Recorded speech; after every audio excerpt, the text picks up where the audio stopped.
Tonight's screening features a new digital scan of Stuck, courtesy of the Andrew J. Keene Jr. Foundation, one of 4 lesbian-directed short films newly preserved thanks to their funding efforts. We will also have the visual pleasure of watching a 35mm print of But I'm a Cheerleader from the Legacy Project collection, and I'm really excited because Jamie's going to share a little bit of the story of how this print was made. But both But I'm a Cheerleader and Stuck managed to find the hilarity in the uncomfortable, ridiculousness in the unexpected. If we were only so lucky to view the world through the lens of Jamie Babbitt's eyes, our senses would be heightened. Every frame has meaning, every moment memorable. We are here because we have, fractured beings or survivors, made it to this point right now in this theater. So it is a privilege to be here, to have the power in seeing art on the big screen, and to be so lucky as to have the director here with us today. Jamie Babbitt has directed several features and produced and directed multiple award-winning television shows.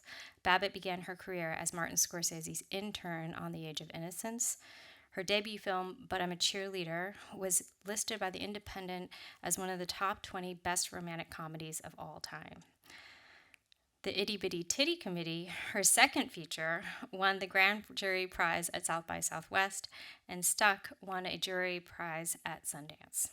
Babbitt's directing television credits include A League of Their Own, Only Murders in the Building starring Steve Martin, Martin Short, and Selena Gomez, The Marvelous Mrs. Maisel, Russian Doll, and Silicon Valley, for which she received a Best Comedy Directing Emmy nomination. Babbit was also an executive producer at Silicon Valley for HBO and on Only Murders in the Building for Hulu. Babbit has been profiled by the New York Times, Out Magazine, Time Out, the LA Times, Filmmaker Magazine, and Vanity Fair, to name a few. Please join me in welcoming Jamie Babbit to share some words.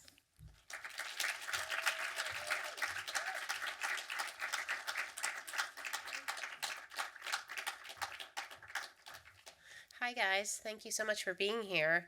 I'm really excited tonight. Well, firstly, I want to thank Todd and May and everyone who works at the UCLA Film Archive, and especially the Outfest Legacy Project.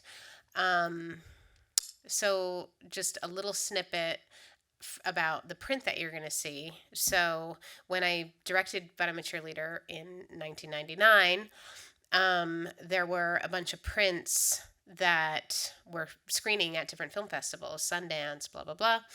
And as a filmmaker, I always wanted to steal one. And there was a screening of But I'm a Cheerleader. Before I finished it, I had a print made, a real print that is on a real movie projector, and it had music in it that was not cleared, and it was an early, just trying to see how the audience will react to it and get comments from people. And I screened it at the Gay and Lesbian Center in Hollywood. If any of you guys have been to that, they actually have a theater there. And I handed out question and answer things and just invited a bunch of friends and family and said, what do you think?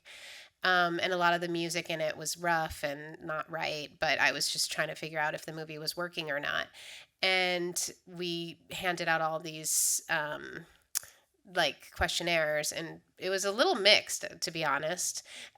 So it was kind of a brutal night for me, where I was like, oh shit, I have a lot of work to do in the movie.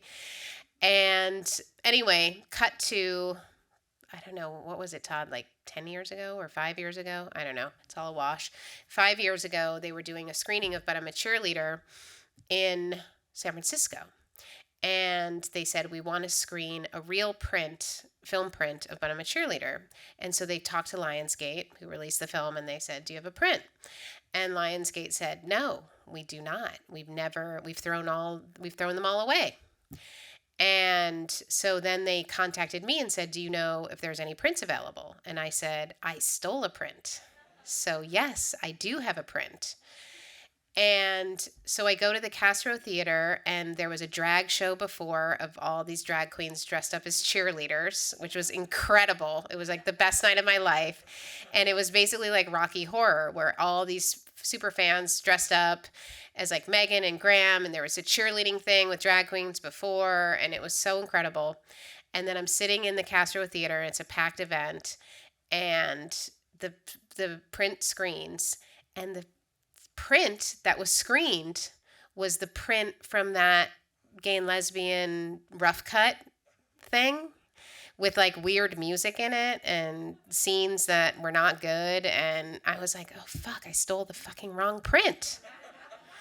And so there was all this weird stuff on the internet after that screening. It was actually Peaches Christ was the guy who organized the whole thing, who was the drag queen who did the, Rocky Horror vibe. So there was all this stuff online of people going like, God, why did she screen it with all this weird music? And I can't believe she left out the song at the very end of the movie when Megan's cheering. There's like this really emotional song. In the print that I stole, it was this really weird song, Natalie Merchant's song that I never got the rights to, and thank God, because it's not right. And so everyone was very nice at the Castro, but they were like, wow, this is not the movie that I remember seeing. And I was so embarrassed. And I didn't say anything, obviously. And then I emailed the UCLA Film Archive, Todd, who was there, and said, Todd, what is that print? We've got to put a note on that and say never screen it. It's the weirdest print. I can't believe I stole the wrong thing. And so I said, look, I really want to have a print of But I'm a Cheerleader that is the real But I'm a Cheerleader. Like, does it exist? And I was like, Peaches Christ reached out to Lionsgate. They don't have it. No one has it. And the archive said, well, we have the negative. And I said, oh, thank fucking God. I don't know how they got the negative. I maybe stole that and gave it to them. I don't know. And I said, do you have the sound? And he's like, yeah, we have the sound. And I was like, okay, well, no one else is going to pay to strike a print of a movie except for the director. And I happen to have just directed some TV show and made money. So I was like, fine, I'll just take the money and strike the one print of But I'm a Cheerleader that will exist. That is the real But I'm a Cheerleader and not the weird print that I stole that was funky. And so I sat in a digital laboratory with a color timer, and we retimed the movie. And so this print is only like 5 years old, and I paid for it out of my own pocket because it didn't exist. So this is the power of a film archive. Thank God they had the negative. Thank God they had the sound. And so I was able to strike a new print. And actually during COVID, Lionsgate contacted me, and there was a really cool, like, queer guy there who said, hey, I really love But I'm a Cheerleader. I want to do a director's cut. Would you be interested? And I said, of course I would be interested. And he said, okay, well, we're going to look for the negative in the sound. And, and I was like, oh, well, I actually know where it is. It's at the UCLA Film Archive. And so the only reason we were able to do the quote unquote director's cut, which in total truth is actually the European cut of But I'm a Cheerleader. So it did exist in the world. It was screened in Europe when the movie was released in Europe. So I didn't really have to do much to go back. The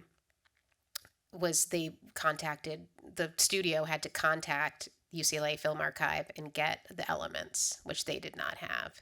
So what I'm trying to say, this is a long-winded commercial for the UCLA Film Archive and for queer cinema, and for any filmmakers out there, steal your shit and give it to the archive, because the studios are throwing it in the garbage. They don't want to pay for the storage, and they get sold. Like, now they're sold to AOL, now they're sold to Time Warner, now they're sold to blah, blah, blah. So they're not keeping track of anything. So it's just really important that we preserve our history, because no one else is going to do it.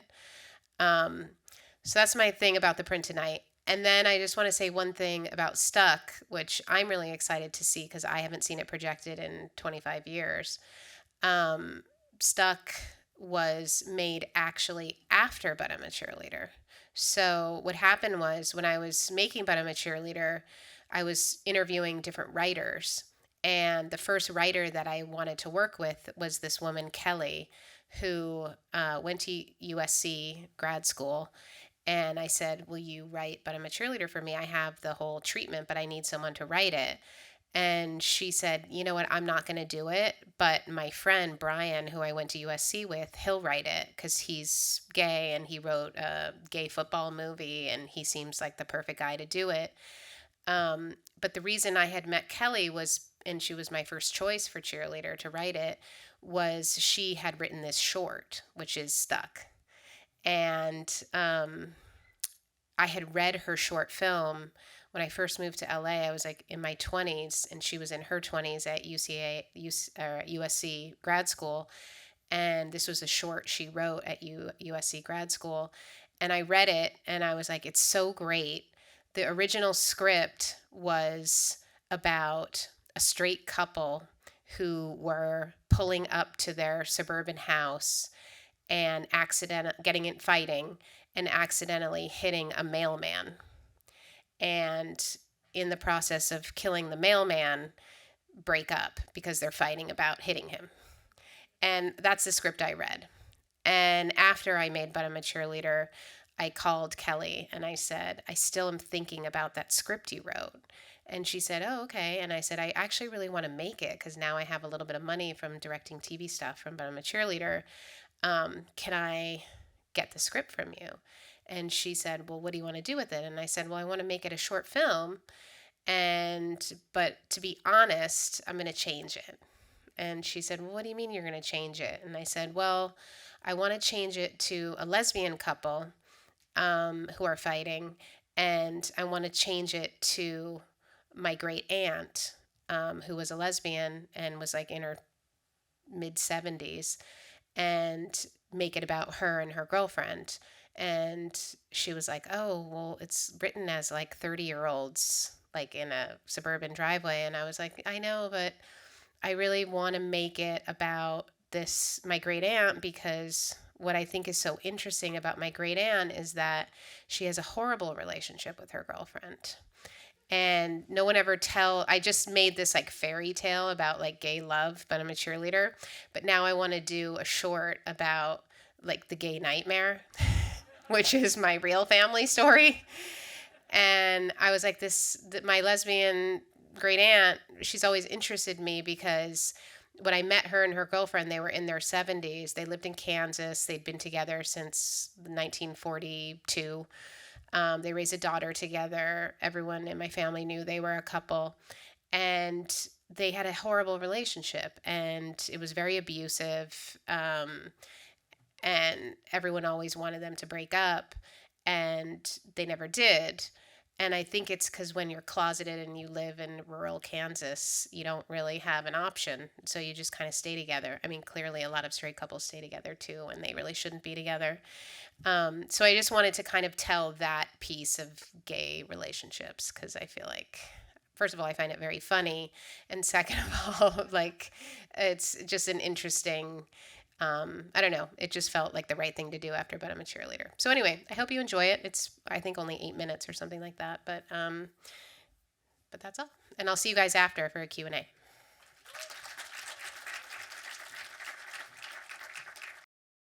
Hello, everyone. Thank you so much for sticking around after that wonderful screening of But I'm a Cheerleader. My name is KJ Relth-Miller.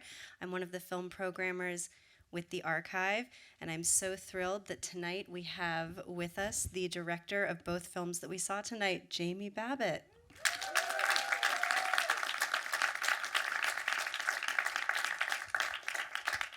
And I was just saying that somewhere between the beginning of the movie and now, I've misplaced my notebook. So It's all good. we're winging it here. We're riffing. Also, you guys think of questions. Yeah, I really want to. We want to know what you have to ask. We'll have a roving microphone in a little bit that we can take out into the audience. And yeah, I really want to hear from everyone here. This is such a great crowd tonight. But I wanted to start with, let's just think of where we want to start. How about let's talk about the first film, which I just want to acknowledge we believe was projected in the wrong aspect ratio. So we were getting the top and bottom of the image cut off a little bit there. So apologies to the audience and apologies to you, Jamie, that happened. But you told us a little bit about how the story came to you. Yeah. But maybe talk a little bit more through how that story developed into what we saw on screen and what the production was like. So the DP was the DP who I then hired on Marvelous Mrs. Maisel. And he and I were actually scouting for the bedroom where the two old women lived. It was like a house. And we were scouting on 9/11. And I remember getting coffee at like 6 o'clock in the morning to go scouting for this short. And we were hearing on the radio what was going on in New York. So yeah, that was an exciting pre-production on Stuck. But yeah, those two women were wonderful. I'm sure they're both not alive anymore. They were really old when we made it. And the hardest thing was that David was shining really bright lights at them in that car, because it's actually really shady in a car. And so he had these giant lights that were, and their cataracts were hurting because they're like so old.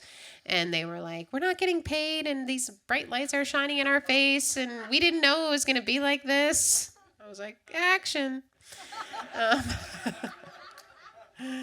Anyway, but yeah, and it was fun to shoot. So it was fun times. I mean, the thing that I think ties these two films together, at least for me, and why I'm glad that they played together tonight, is just their very unique brand of comedy. And we were talking a little bit earlier about, at least for me, and I'm sure a lot of us here feel this way too, that like comedy is just the hardest thing to do. It's the hardest thing to get right. Because there's just so much nuance, and like you were saying, you're walking this tightrope. So can you talk a little bit about how you see your own brand of comedic sensibility in both of the films that we saw tonight? I mean, I really like comedy. I do think it's really hard. And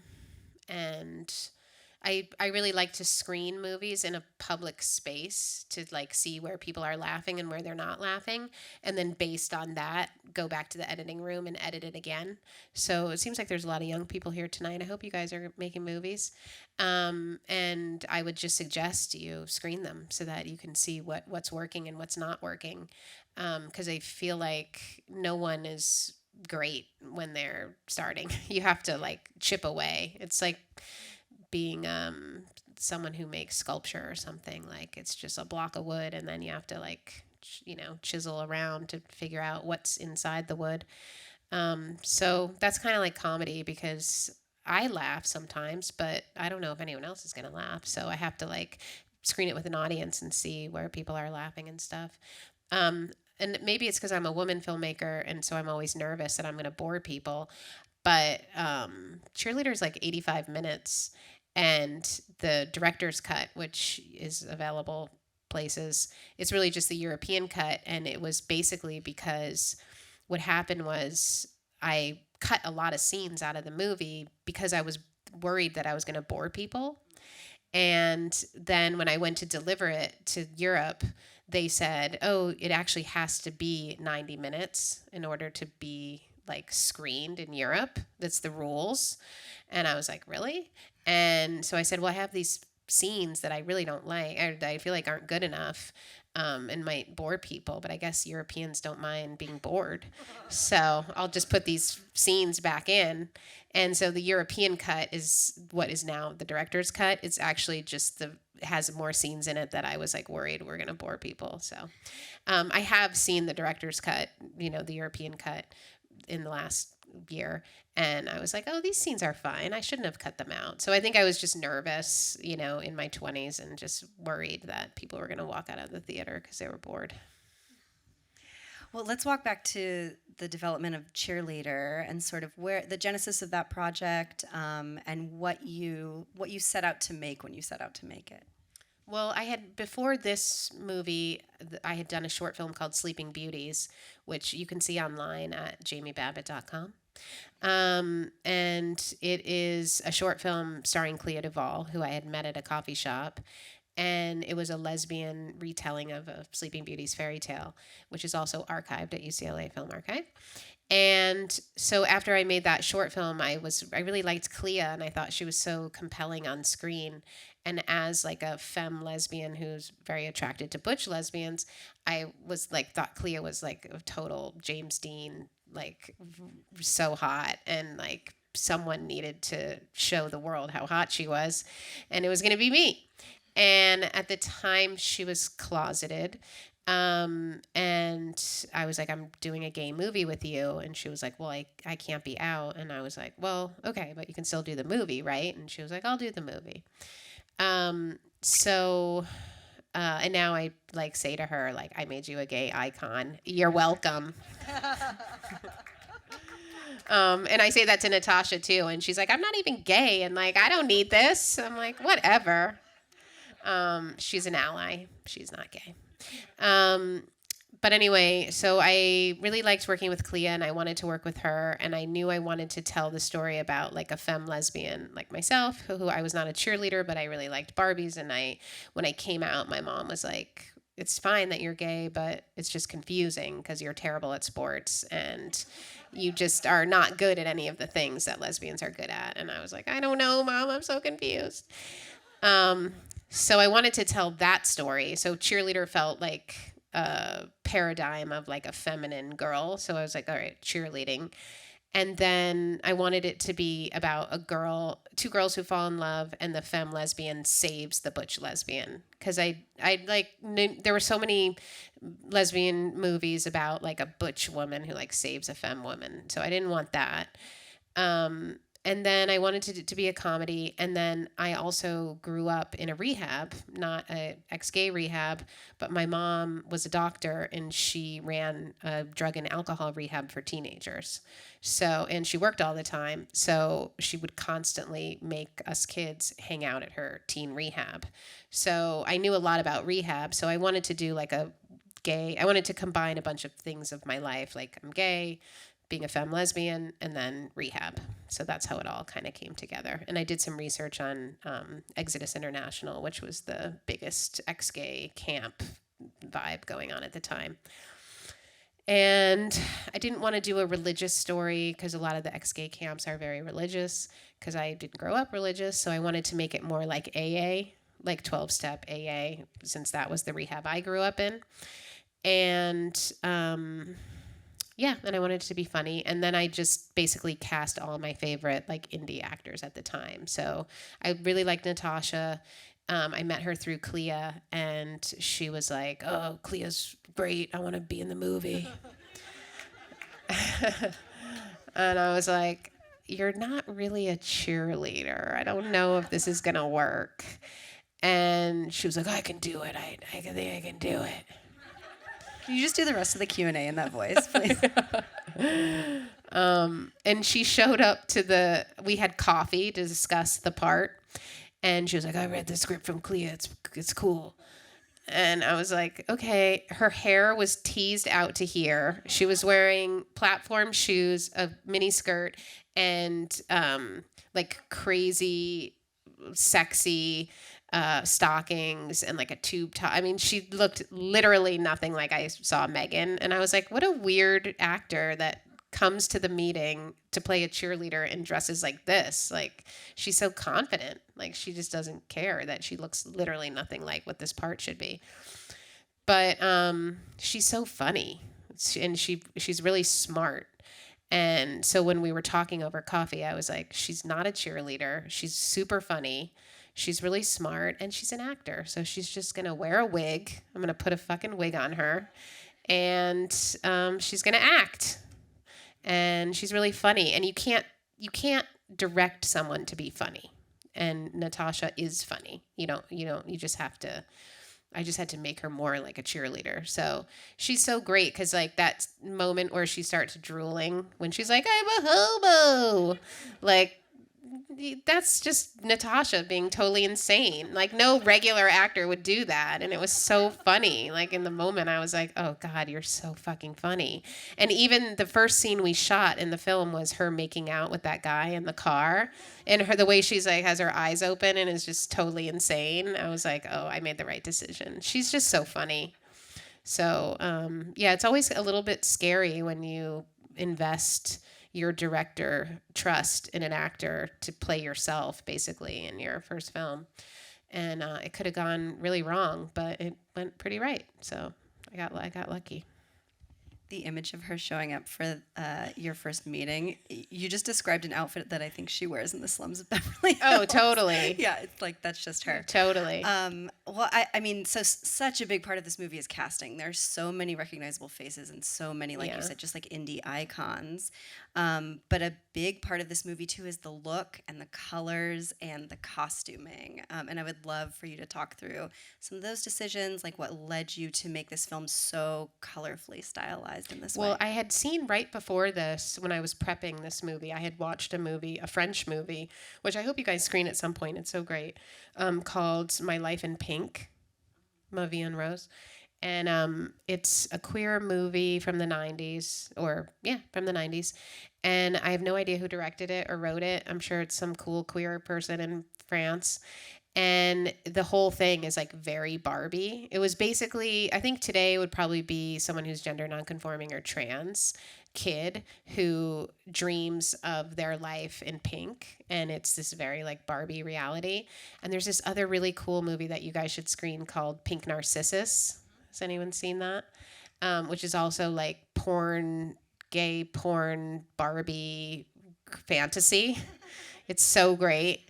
So I had seen these like gay male Barbie vibe things that I loved. And I also had seen Edward Scissorhands right before this, which I also loved. I had like 2 cents to make this movie. So I wanted it to be like as grand as Edward Scissorhands, but I really couldn't do that. But the house, I actually drove around to find that house myself. And I found it in Palmdale, and I wrote a letter on the side of the road and put it in the person's mailbox. And it's just that really weird Victorian in the middle of nowhere. It was not pink, and it didn't have a pink fence. And this guy called me back, and he was like, "Hey, I got your letter. I'm actually moving, but if you want to shoot here, you can." And I was like, "I would love to. Can I paint your house pink?" And he was like, "Well, I'm like pretty broke, so can you pay me to paint my house pink?" And I said, "Sure." So I painted him to paint his house pink. And I mean, we made his house look totally insane, as you can see. Like the girls' dorm room thing, that was his garage. The like weird knife, fork, and spoon area where they're eating, we like put that up in his backyard. His house looked insane, but he was about to move. And we shot it in Palmdale, which is like the white supremacist capital of California. It's really homophobic and horrible there. And so they heard we were shooting a movie and the house was painted pink and looked insane. So we were like a target. And these church groups came to protest us when we were shooting. They didn't know it was a gay movie, but they thought it was a porn movie because someone had told them it was a porn. And it's called But I'm a Cheerleader, and they thought it was butt, like butt, the butt of a cheerleader. So I only got that one wide shot of the house, and we were like running across the street to shoot it, but we were on city property on the street shooting the wide shot of the house. And the picketers were like coming towards us and like, "You don't have a permit, you can't shoot here." And we were like, okay. So I only got one shot, super wide. But I loved that house, and the guy was really cool, and he sold the house right after, so he didn't care that it looked totally insane. It also, I mean, so many of the colors are just so quintessential 90s. Like, it makes me think of an Aqua video or something. Yeah, I wasn't really inspired by videos, but I also was inspired by Barbie. That was a huge inspiration. So when I was a kid, like, I really feel like the genesis of my creativity was playing with Barbie. And when the production designer took the job, the first thing I did was take her to a toy store. And I said, "See how all the girls' toys are pink and all the boys' toys are blue? Like, I want to do that in the movie." And I really wanted to talk about kind of gender identity and gender construction and the absurdity of gender in general. Because I felt really pigeonholed as someone who very identified with feminine things, and like I love pink and dresses and all that stuff. So, and the fact that I wasn't allowed to be a lesbian, but I like that stuff. So I kind of wanted to talk about that in the movie, just gender in general and how we get put into these like boxes.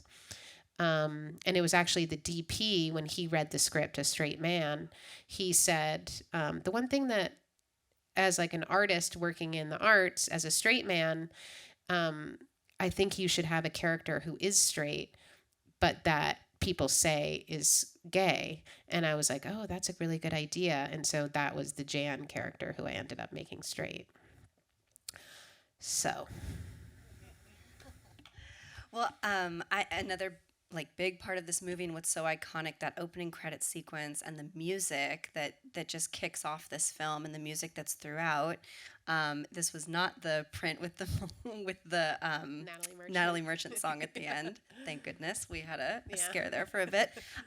But can you talk a little bit about the music choices and sort of what drove you through that, and also the music choices that did not end up in the film, like that final song? Yeah. I mean, I think music is really hard because music is the tone, you know. So I knew that the tone, that opening song is Serge Gainsbourg sings that, Chick Habit, but that was a woman in LA who covered a Serge Gainsbourg song in English. And so Serge Gainsbourg was like a notorious womanizer of the like 1960s, and he wrote that song. It's very kitschy and it's great in French. You should listen to it in French. But I was so excited to hear a woman singing it, because you never hear women talking about having a woman problem. So I was like, oh, that's cool. And it just was like a fun, catchy song. So I always, the other movie that I loved and I still love to this day is Clueless. And I wanted to make like a queer Clueless, you know. And so I wanted music that was fun. And I had 2 cents once again. So I was like really looking to indie music at the time, which was kind of like indie film. So I knew a lot of the people who made the music in this just from being in LA and being like desperate young women trying to do stuff. So I sampled a lot of music in it, and then I would screen it and then get people's opinions and then do it again and again and again. And one of the things I did was put a Natalie Merchant song in the end, and it was so bad. And I'm so glad it's not in there. I love Natalie Merchant, but it was not right. So we were talking before about the Natasha cheerleading scene. So that cheerleading scene was actually not what was originally in the movie. It was Natasha doing a real cheer. In the script, she was supposed to do like flips and like do like some real elaborate cheerleading thing. And when I shot it, Natasha is not a cheerleader. And it was really bad. It was terrible. And she doesn't know how to do the pom-poms. She didn't know anything. So then I kept shooting, and then the editor called me when she was editing it, and she was like, Jamie, this is terrible. Like, this is the end of the movie, and it is not good. And I was like, Jesus, what am I going to do? And she said, why don't you just reshoot it? Just have Natasha say it like a spoken word poem. Make it really simple. Make it like a poem. Just have her say it with a lot of heart, but don't have her try to do cheerleading, because she cannot. So I was like, okay, you're right. I have to reshoot it. So I said to the producer, I'm so sorry. I know we're like over budget and everything, but I have got to go back to that location. And he's like, oh my God, we can't afford all those extras and all those people. And I'm like, no, it's just going to be just me and Natasha. So what's funny is every time I watch that scene, I think of it because it's a close-up of Natasha being like, Graham, I love you, and like doing her thing. It was literally to me. No one else was there, just a close-up of her. And so I was able to steal that close-up and put it in that scene instead of all the terrible stuff of her cheerleading. That didn't work. So what I'm trying to say is, if you're on set and you make a terrible decision and it's bad, you can go back and please fix it. Talk a little bit about when the film came out, what its life was like in its first year when it was out in the world, and sort of what the reception was like. And then also, this film is being screened. It's 22 years after it was made. And I know that you were saying earlier that this screens at GSA, high school GSA groups all the time, or quite frequently. And so just talk a little bit about the life of the film from its initial release and to now. So when I screened it, the first place it screened was in Toronto, and at the film festival there. And and I always got a really good reception from young people and from women. And then I got a really mean, like reviews and from like older men, and a lot of older gay men. And I made the movie in the 90s when AIDS was a very big part of our community and killing a lot of people, and a really hard, dark time. And I think people were just offended by like a comedy with all the terrible things happening in the community. And also a comedy about something that is also horrible, which is conversion therapy, which still happens, and many of us know or have been in conversion therapy. So the tone of it, I think, offended a lot of people. But I think young people were like myself, because I was in my 20s when I made it, just desperate for something fun and romantic and like Clueless, but for gay people, because they didn't exist. And so I always saw like a divide. So in the reviews, I got terrible reviews, and I was like, well, if I had been a different person, I probably would have quit directing. But because I kind of hated mainstream culture anyway, I was like, fuck you, I don't care for these stupid people. And I just was happy that young people liked it. And I was like, I'm young, they're young, they get it. The old people don't get it. I don't give a shit. And then I just kept making stuff. And then 20 years later, people were like, oh, it's the best lesbian movie of all time. And I'm like, thank God I lived long enough to hear that. Because at the time I was like, oh God, people really hate me because of making it. So I don't know. So yeah, it's had its own life. And the really cool thing is that they're actually doing a musical of the movie right now, or a staged musical. And they're doing it at like a small theater in London, kind of like where Rocky Horror started. So my dream is that 20 years from now, it's not just GSA groups in high schools that are showing the movie, which I'm so happy, but that they're actually putting it on for high schools. So I'm super excited for that, like part of the journey. Hopefully it's like Hairspray, you know. I mean, I don't know if it'll be on Broadway. I don't really care. The thing I would love is for high schools to do it. I think that would be so fun.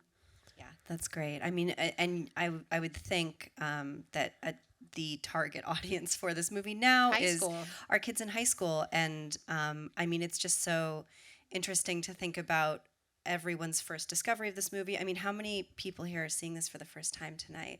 Don't be shy. Oh, that's so fun. Yeah, that's great. I love seeing that. And I wanted to share this with you. My former roommate was telling me that the first independent film that she picked up at her video store when she was a teenager was But I'm a Cheerleader. Oh, that's so cool. And to have that be the first indie film that you see, I mean, it's pretty iconic because it has such a distinct look and tone and vibe. And it's just so, I mean, it stands apart from other films in the 90s, but it's also so much part of that, I think. Yeah. What else was happening in the world at that time, right? In independent film. Yeah. I mean, the truth is there just weren't a lot of women making movies. So that's why Clueless was a really big deal for me, because Amy was like a woman. She's a generation above me. But most studio movies were directed by men, and I just wasn't that interested, you know? So I wanted to make something for people like me. So I'm glad that a lot of people saw it today. Yay. I would love to open it up to the audience. Yeah, you guys ask questions. Yeah, especially people who just saw it. We have microphones coming, so if you keep you your could hand talk up, too. It's pretty quiet. Oh my gosh. Hi. This was my first time seeing it. I loved it. Yay. It's a ton of fun. And I just want to know, what was your process of getting Mink Stoll to be in it? You know what? It's funny. She came in to audition, and I didn't know it was Mink Stoll from John Waters. She literally just came in as like, and I remember when she came in, I really liked her audition because I was like, oh, she looks like a Midwestern mom. And then when she left, I looked at her headshot and I was like, oh my God, it's Mink Stoll? Like, that's crazy. But when she came in, I thought it was just like, oh, she's great. She looks just like a Midwestern mom. And then Bud Cort came in, and one of my favorite movies also was Harold and Maude. And so Natasha's father is played by Harold, who is a queer man living in Silver Lake. But when he came in, I also was like, oh, he's great. And when I met with Natasha, when she was like, oh, I like the script. Who's going to be my parents? And I said, oh, Bud Cort and Mink Stoll. And she was like, oh, I'm doing this movie. I'm doing it. So for her, that's literally the reason she did the movie. But she kind of seems like the child of Ming Stoll and Bud Cort. I mean, and they're so nice, and they all like bonded when they were making the movie too, which is really sweet. Other questions? I saw other hands tentatively. What about you? You had one in the front. Oh, okay. She, The question was about Kathy Moriarty. So the thing about Kathy Moriarty is I had seen Soap Dish. If anyone has seen that. Is that what it's called, or is it Soap?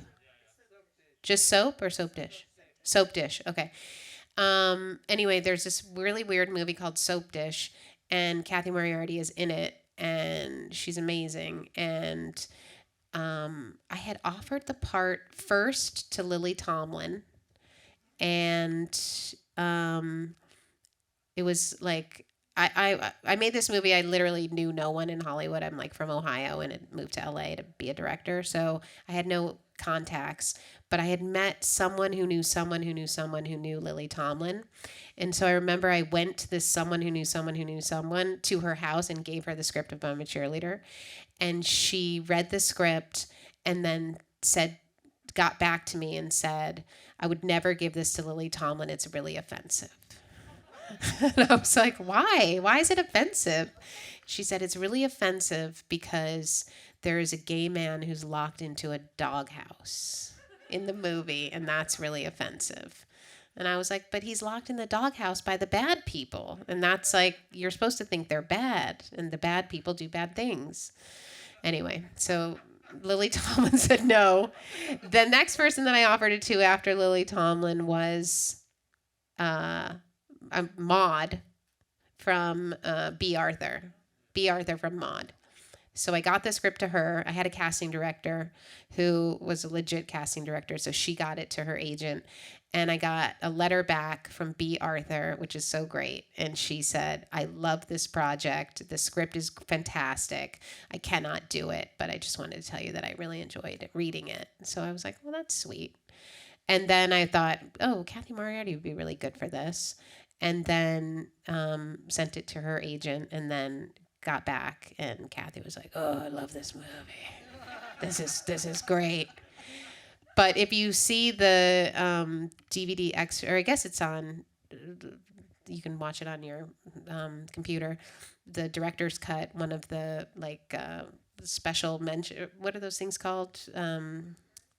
Commentary? Yeah. Is they did a little thing between me and Kathy during COVID. Basically, we did like Zoom, me talking to the actors during COVID on Zoom about the movie. And Kathy admitted in this Zoom extra that she had never seen the movie because she did so many indie movies that she was like, oh, I'm sure they're terrible. And never had seen it. And then a gay friend of hers, like 2 years ago, so 18 years later, said, you've never seen But I'm a Cheerleader? It's really good. And she was like, it is? It's good? And he was like, yeah, I'm going to come over. I'm going to cook you dinner, and I'm going to make you watch it. So she's like, I literally just saw the movie, Jamie, and it's really good. So Rue, I had loved him always from his pop star career. He was like a pop star at the time. And he had been on the Academy Awards, and he was a presenter with Milton Berle. And Milton Berle had said something really homophobic to him, like really awful, when they were presenting an Academy Award. And Rue had like snapped back at him and made like a joke about that he wore diapers. And when I saw that, I was like, I love RuPaul. RuPaul is amazing. And so I sent him the script and said, I'd love for you to be in the movie. But at that time, Rue had no life outside of drag, because Rue was a drag pop star. And so when I met Rue, right after I sent him the script, he came into the office and he looked like Rue looks like in the movie, and like he looks on Drag Race when he's just talking to the contestants, which because he lives out of drag. And he was like, I really like this movie, and I think will be really good, but I really want to know who my love interest is. And I said, well, your love interest is this guy, Eddie Cibrian. And he's like, oh, I know who he is. I was like, oh, I'm doing this movie. That guy's hot. He was like on some firefighter show or something. He was like, I know who that guy is. Which I thought was really funny. He's really smart, really cool, really was so professional. And all the younger generation, like Clea, Natasha, Melanie Linsky, Doug Spain, Dante Bosco, all the younger kids were kind of wild and bad when we were making the movie, partying and just bad. But Rue and I were the older people, telling everyone to be good. So he was very parental to all the young people, which was nice.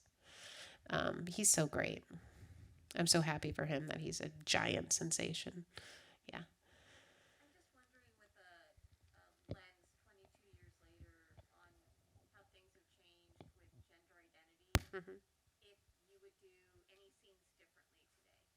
I think so. I mean, definitely the trans community was so silent. They were very oppressed in the gay community into the 90s.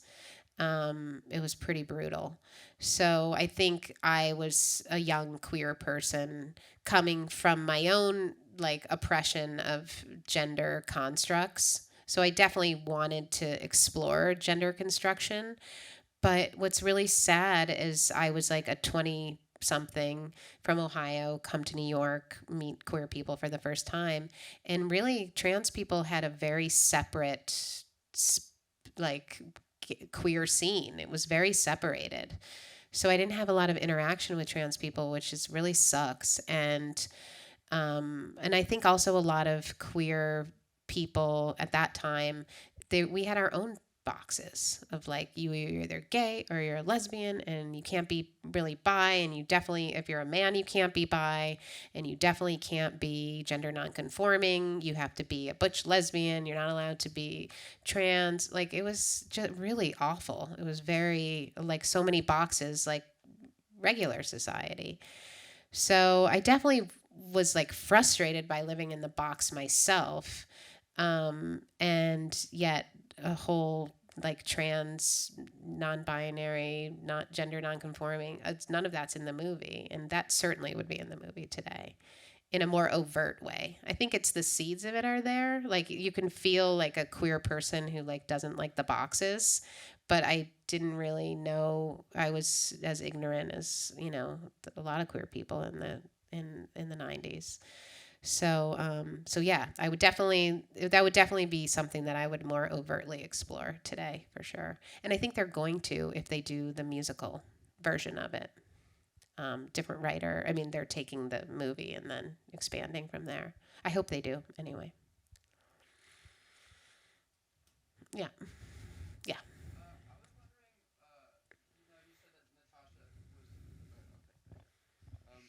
Natasha was not gay. I don't know which other actors or actresses were not also gay, but I was wondering what direction you gave them, because Natasha plays a wonderful gay woman. I know, she does. She gets the part over and over again. You're welcome. Yeah. Yeah, I mean, am a director that actually doesn't think that actors need to be what they play in movies. I feel like you have to let people play parts. So the guy who played Dolph, the the gay wrestler, he is straight. And so I really liked him when he auditioned.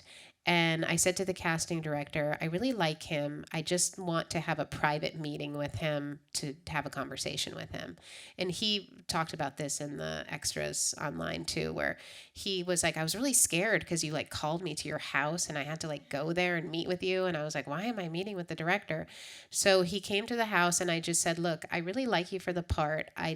I'm scared that you're not going to really embrace the male sexuality, and you have to make out with this guy, and I don't want it to be an issue, and I don't want you to not do a good job.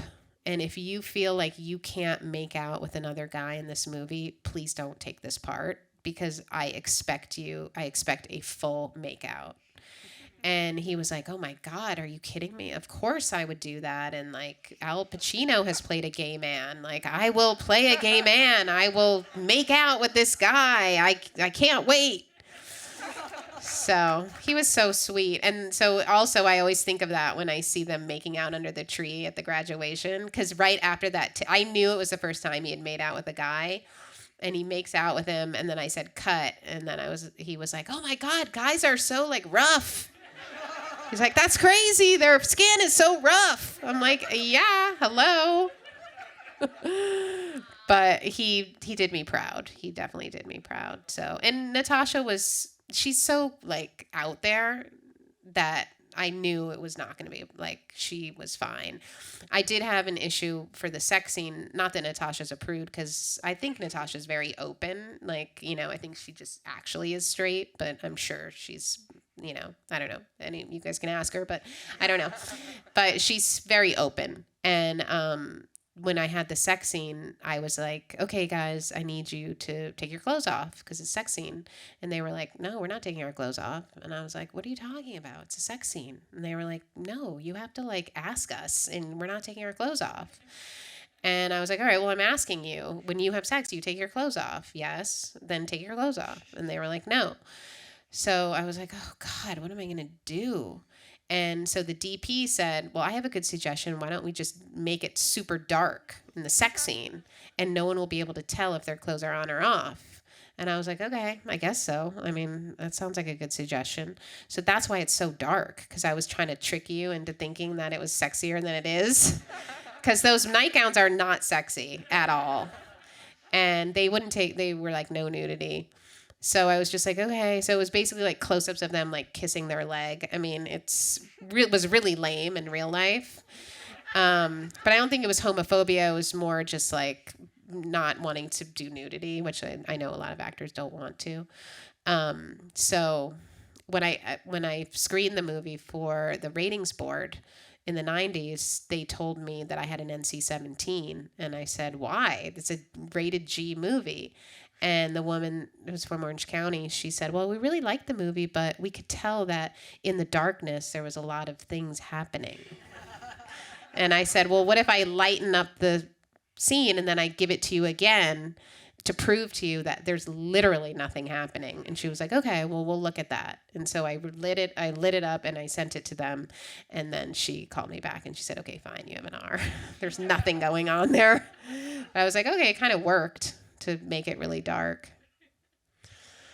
And music helped too. There was like a lot of questions up here. Anyone else? Yeah. Yeah, hi. You already talked about it a little bit, but I absolutely love the production design of it. Yeah. I was just wondering if you could talk a little bit about the reasonings behind the whole like 1950s vibe that was going on. I think because the 1950s felt very like masculine, feminine. So like when Mary's like, this is a man, this is a woman, like all those cutouts were from like the 50s. And like Barbie is very 50s. And a lot of the like costume design, I said to the costume designer, like, look at Barbie's clothes. And also I was like, the thing about gender construction is it's so fake. Like none of us really are like pink and blue, and like that's just ridiculous. So let's do as the kids go through pretending to be straight, the clothes get more and more plastic. So like that's why at the end their outfits were literally made of like a plastic suit and like a plastic this and a plastic that, because it was all about this like fake stuff of like, you're a man now, so now you're not gay, and you're a woman, so now you're not gay. So I was like, let's start with cotton and then just get faker and faker and faker as it goes along. And then even Mary, when she's like gardening, I was like, Mary doesn't like natural things like flowers, so it has to be like fake flowers that she's just like Windexing. Because anything organic, that's like human, and she doesn't trust that. So you just have to like, so yeah, I think that was the 50s to me is like the epitome of kind of like bullshit, sexist, like male female stuff. But I have like a love hate for it because I love Barbie too. So it's like I'm kind of loving it, but like trashing it at the same time. I think we have time for one more audience question. I saw one here. Yeah. I thought the performances walked a really interesting line between naturalistic at times and heightened at other times. Yeah. And I was curious about how you managed that on set and if you had to push them one way or the other, or if that was something you were thinking about or worried about going into production. I was definitely worried about it. Yeah. It was, I mean, that's the tone thing. So tone is, so much of it is the acting, like going for the comedy or going for the heart. And I really, the other filmmaker I really like is John Waters, but I feel like for his performances, he kind of lets them just be totally insane. And I wanted it to have heart too. Like that was really important to me. So definitely like having Natasha in that love scene be like Clea with a straight face being like, I just want to watch you be a cheerleader. Like that's ridiculous. But I was like, Natasha and Clea, this is like a really intimate scene. And for this character, she cares about cheerleading. So like make it like the most intimate, really soft, like, and really mean it. Like you can be sincere. You don't have to make fun of this character. Because I didn't want to make fun of, I mean, I would make fun of in real life probably someone who cared a lot about cheerleading. But I wanted there to be like a real love story there. So no, I definitely thought about it. And in the editing is when it really came down to making those choices, because I had, when I shot it, done everything both ways. So like, let's do a take totally serious. Now let's do a take where you can go crazy and drool and do all the crazy things that Natasha does. So, I mean, Clea's not really a comic actress, so she really plays heart almost all the time. Natasha can do both, so I had to kind of work with her on doing both and then choose in the editing room which one to pick. And each actor is like kind of specific about, like Mink Stole, for example, she can be a total wackadoo. But I would be like, no, let's just like play it like straight, so straight. So yeah, no, definitely thinking about it a lot. And, then I had to kind of make decisions in the editing room of which way to go. So, I mean, I did want people to laugh too. I didn't want to make a soap opera and I didn't want to make it like Dawson's Creek. So it was like, and honestly, the writer really wanted it to be more like Dawson's Creek, like more serious. So I was constantly trying to figure out for my own voice and I feel like Clueless does it really well too, by the way, of just like really funny and weird and crazy things happening. And then sometimes like really heartfelt and sweet. And like you never hate Alicia Silverstone, even though she's totally ridiculous. And that was kind of what I was going for too. So thank you guys so much for being here. Yeah, thank you. Before you leave, though, I do want to ask where people can find what you've been working on now, because, I mean, Cheerleader was just the beginning of a tremendous career in television and other film work. So what are you working on right now? What's something that folks out here can go and watch right now?